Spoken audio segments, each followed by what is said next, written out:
CBS. In the world of energy, the holy grail is a power source that's inexpensive and clean, with no emissions. Well over 100 startups in Silicon Valley are working on it, and one of them, Bloom Energy, is about to make public its invention: a little power plant in a box they want to put literally in your backyard. You'll generate your own electricity with the box, and it'll be wireless. The idea is to one day replace the big power plants and transmission line grid, the way the laptop moved in on the desktop and cell phones supplanted landlines. It has a lot of smart people believing and buzzing, even though the company has been unusually secretive until now. KR Sridhar invited 60 Minutes correspondent Lesley Stahl for a first look at the innards of the Bloom box that he has been toiling on for nearly a decade.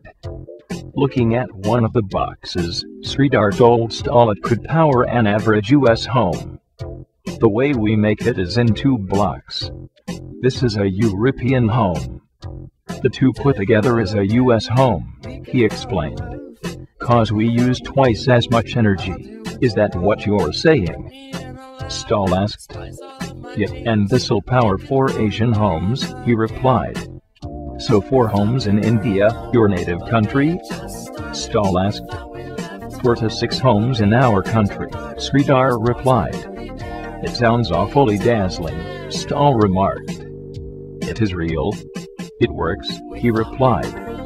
He says he knows it works because he originally invented a similar device for NASA. He really is a rocket scientist. This invention, working on Mars, would have allowed the NASA administrator to pick up the phone and say, "Mr. President, we know how to produce oxygen on Mars," Sridhar told Stahl. So this was going to produce oxygen, so people could actually live on Mars? She asked. Absolutely, Sridhar replied. When NASA scrapped that Mars mission, Sridhar had an idea. He reversed his Mars machine. Instead of it making oxygen, he pumped oxygen in.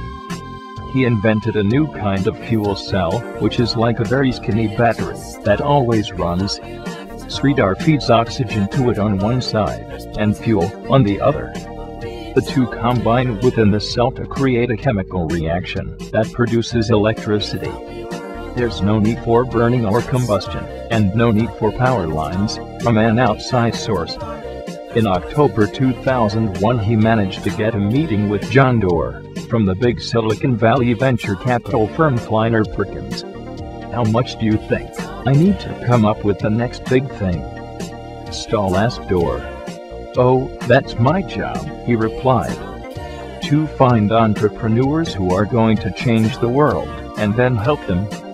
Doerr has certainly changed our world. He's the one who discovered and funded Netscape, Amazon, and Google. When he listened to Sridhar, the idea seemed just as transformative: efficient, inexpensive, clean energy out of a box.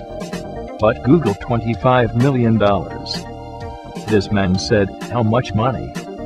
Stahl asked. At the time he said over $100 million, Doerr replied. But according to Doerr that was okay.